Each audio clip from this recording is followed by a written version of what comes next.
Congratulations, true crime addicts. We've survived another week. It is Friday, August 25th. Oh my gosh, already? 2023? The kids are back in school, so that's good. What do we got this week? We've got the chief of police, who is in charge of the Gilgo Beach murders, has been arrested. Pride flag leads to murder in California, and BTK is back. It's a nutty week. Stay tuned. Yes, super excited. We are all pumped to have James Renner. James Renner on. That James Renner has zeroed in on. James Renner once again drops a bombshell. Investigative journalist, reporter James Renner, who's been on the podcast, longtime friend of mine.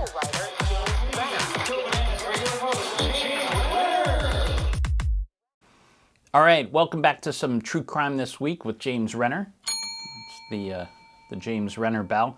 Hey, got a crazy show this week. A lot of stories you might not have heard. A lot of true crime stories that have fallen through the cracks. That's what I'm here for. I'm going to bring you true crime stories every Friday morning. Things that you might not have heard that you want to talk about around the water cooler. Nobody goes into work anymore, James. They're all remote. Anyways, you can text your friends or something. Hey, and if you like the show, please leave me a nice review on Spotify or Apple Podcasts or wherever you get your podcasts, wherever you're listening to me. If you don't like the show, I don't know. Fuck off or something. I don't know. But let's get to the top stories. This next story is tangential to the Gilgo Beach murder investigation, and it is a doozy.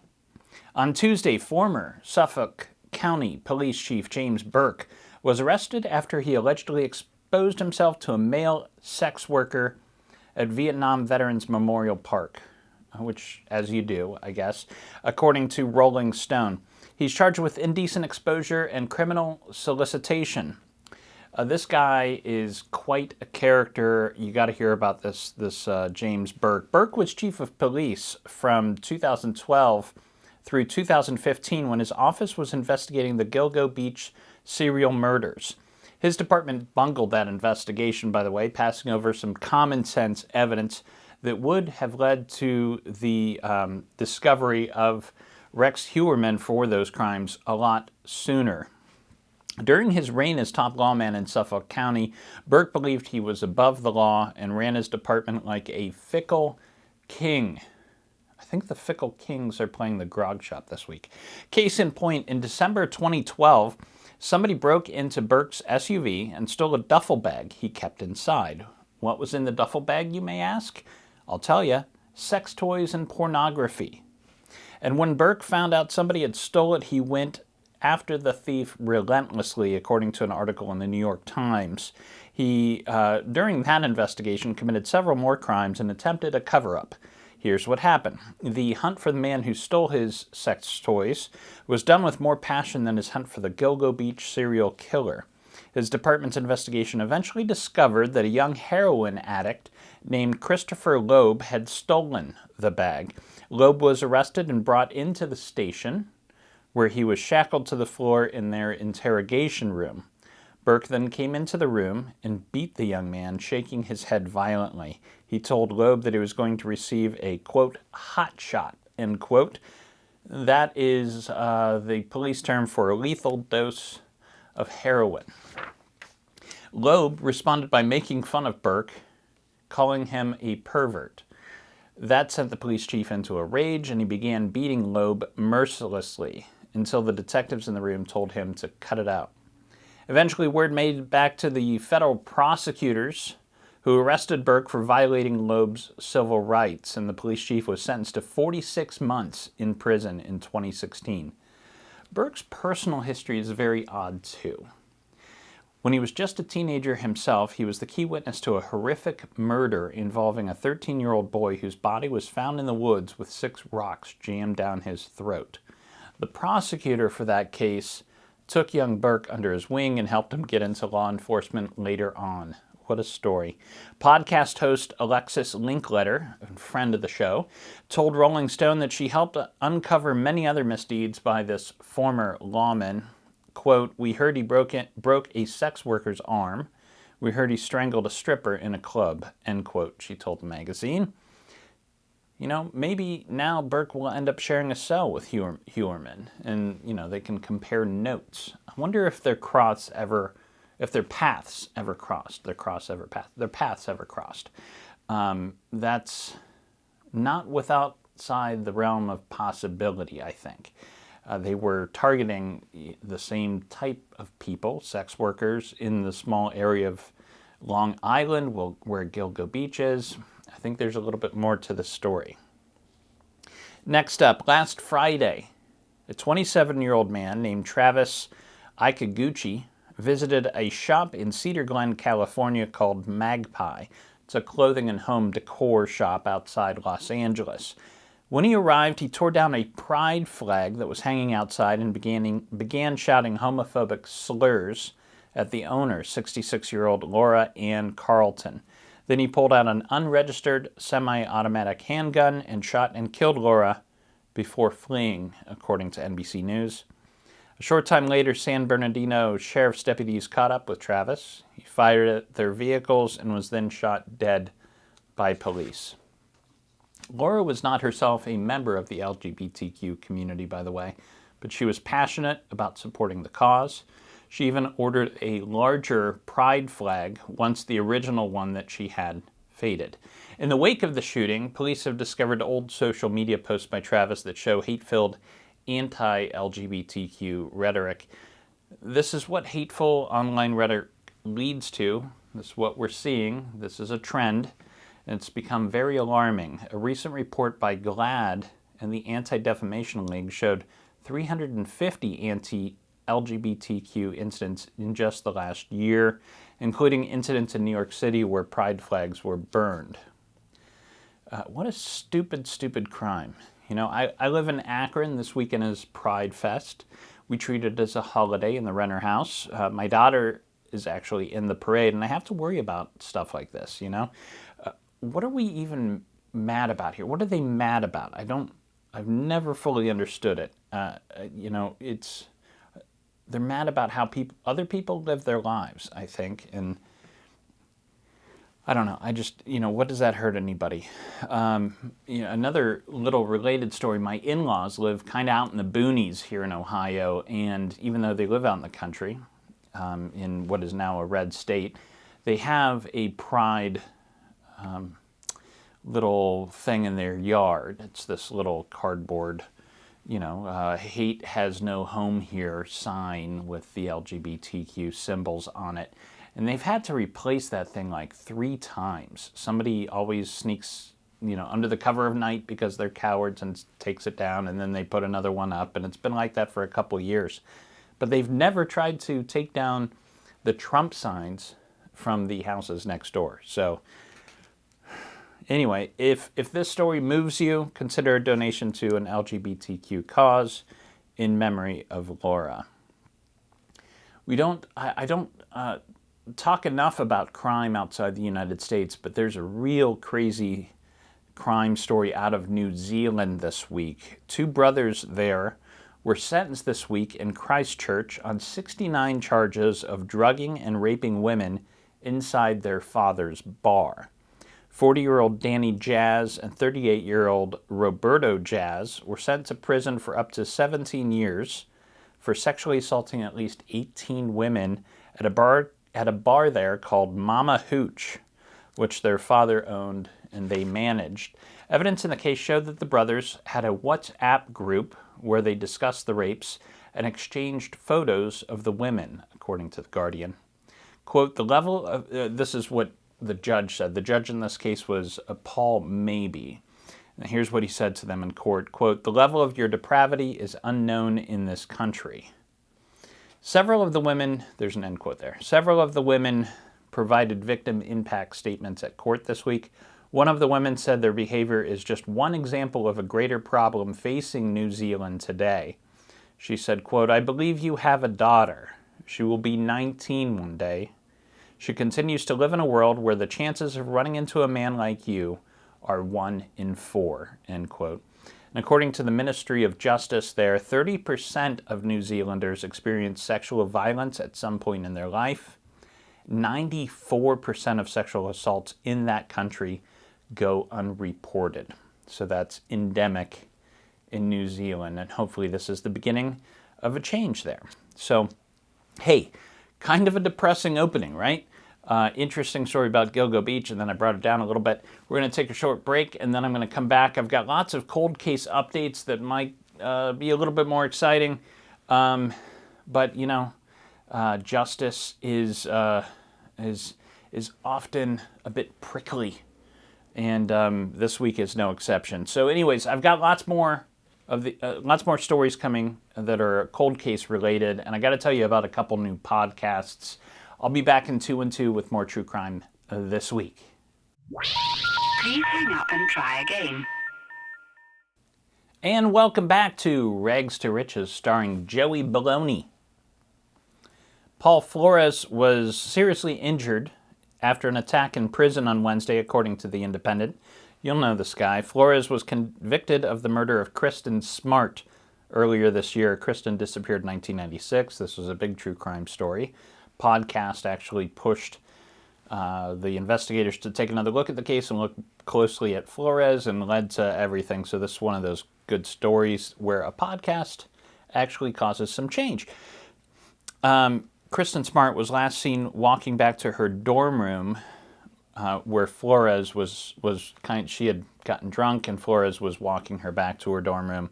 That's the last anybody saw of her. Prosecutors alleged that Flores killed Kristen later that night, and his father helped hide the body. Now, his father was eventually acquitted, but Flores was convicted of that murder. Her remains have never been found. That case, by the way, was one of these no-body homicides that are very difficult to get a conviction for.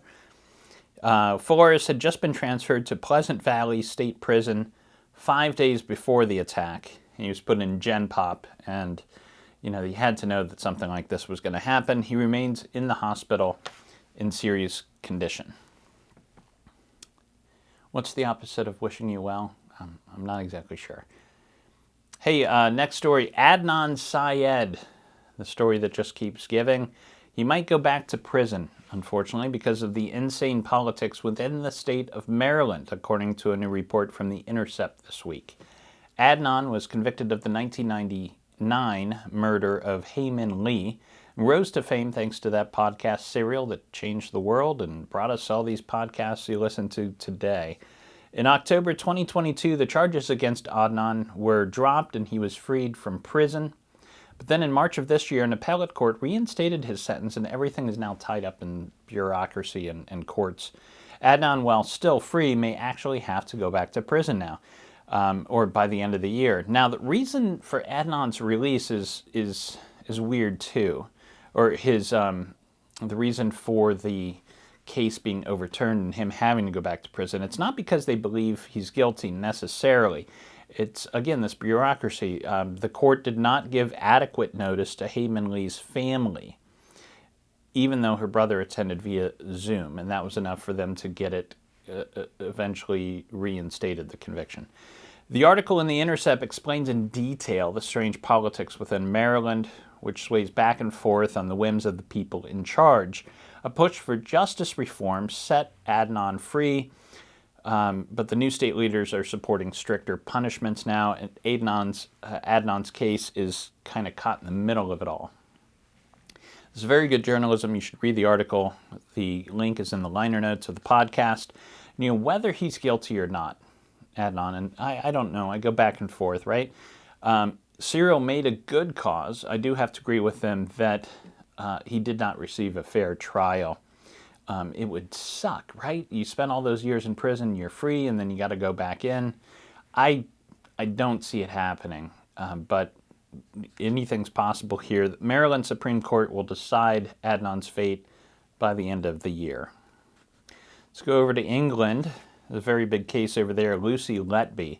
She became the fourth person in the history of modern English law to receive a full life term, a full life order, that is life in prison, this week after she was convicted of murdering 7 babies while she worked as a neonatal nurse at Countess of Chester Hospital. Staff there noticed a spike in infant deaths in 2015 and discovered that Letby was the nurse on duty when they all died. She was arrested at her home in 2018, where police discovered a confession she had written which said, quote, "I killed them on purpose because I'm not good enough to care for them," end quote. They also found that Letby had used her computer to check on the child's parents after their deaths. How creepy is that? Letby refused to attend her sentencing, where parents gave victim impact statements. Now, that's actually allowed in England. They don't, these criminals don't have to actually appear at their sentencing to hear the victim impact statements.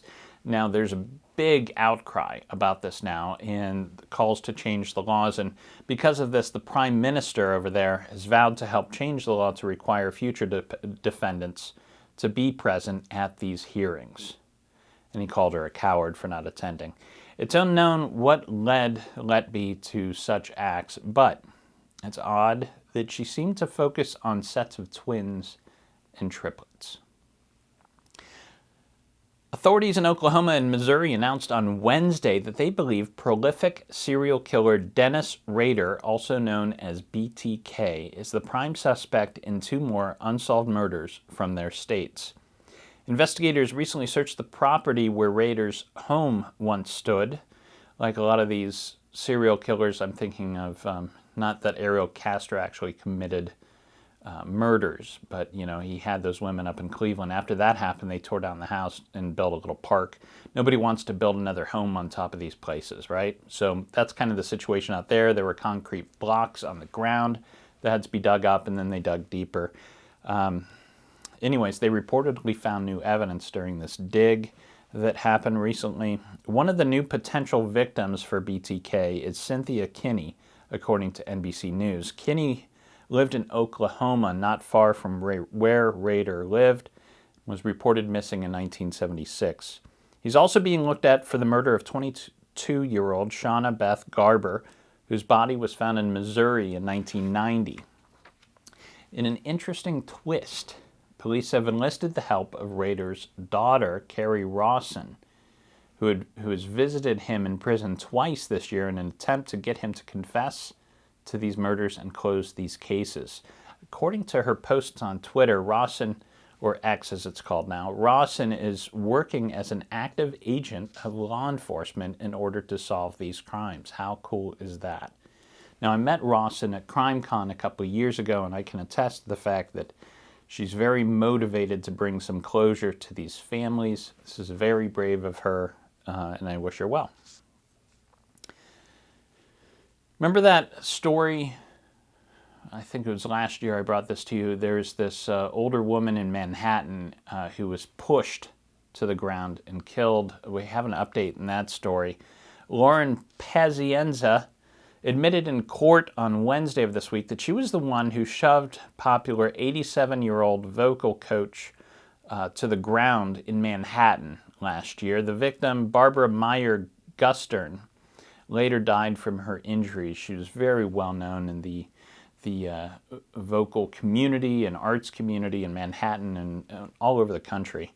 And so a judge sentenced Lauren this week to just 8 years in prison for that crime under a plea deal with prosecutors. Many are saying her lenient sentence is due to her family's wealth and connections, according to the New York Post. Lauren's father has a lot of money. He ran a Long Island poop cleaning empire. Apparently, Lauren's defense was that she was drunk on wine, high on weed, and taking prescription drugs. But, so are thousands of other New Yorkers who didn't kill anybody today. Here's what her grandson had to say at sentencing. And in the United States, we require our defendants to be there for victim impact statements. He said, quote, "I have little to no forgiveness or sympathy for Lauren or her family. This is what happens when you don't raise a child right and you let them get away with whatever they want their entire lives," end quote. So she got 8 years. She's probably going to be out, in like 3 or 4? We'll see.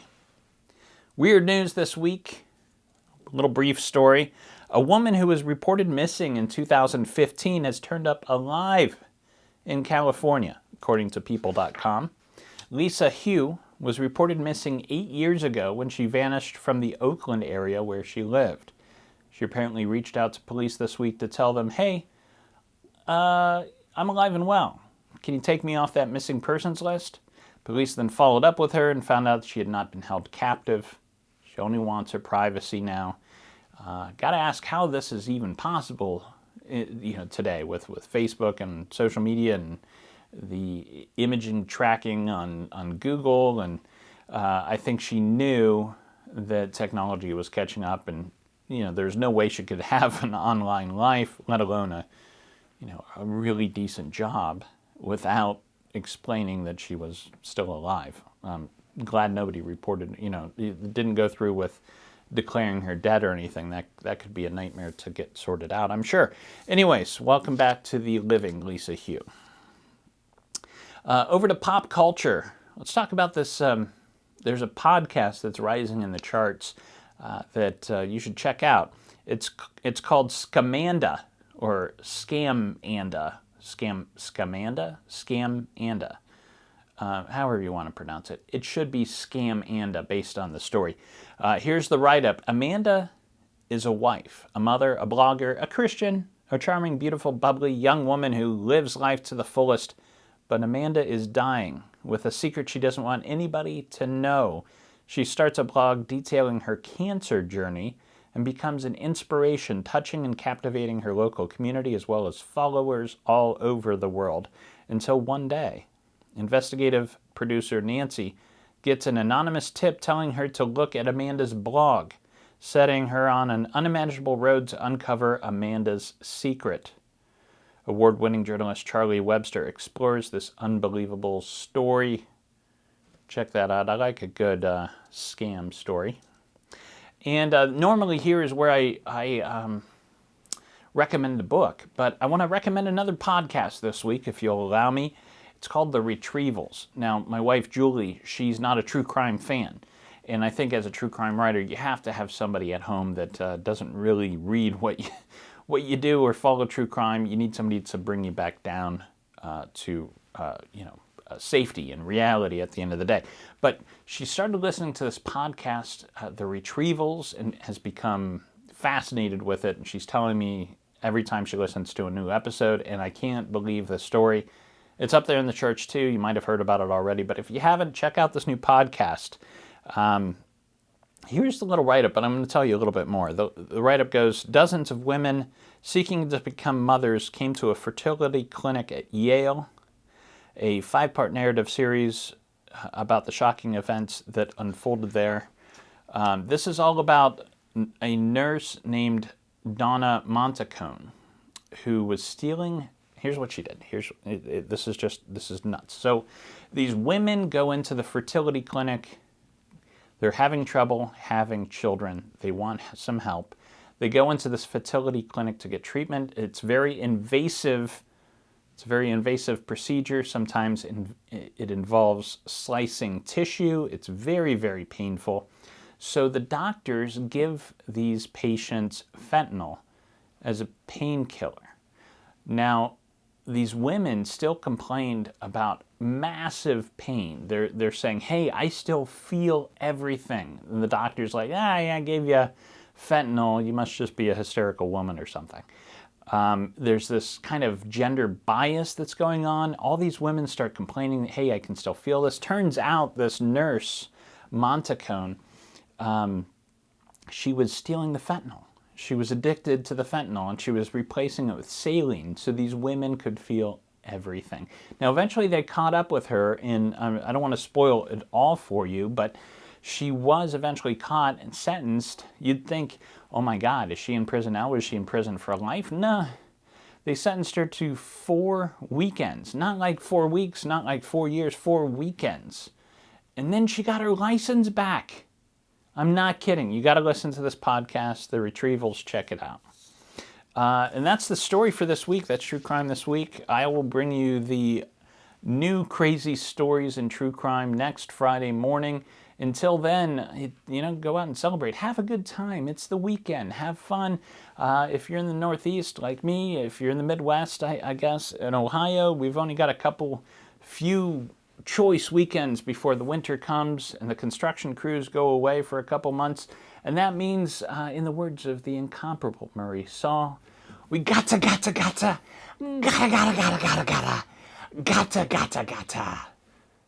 down, damn it. True Crime This Week is a Fearful Symmetry production. Photo and artwork are licensed through Shutterstock. If you like the cut of my jib, I have another podcast you might enjoy called The Philosophy of Crime, in which I attempt to solve the big questions behind our true crime obsession by looking to philosophy for answers. Thank you for listening. I'll see you next week. Sit, Brownie, sit. Good dog.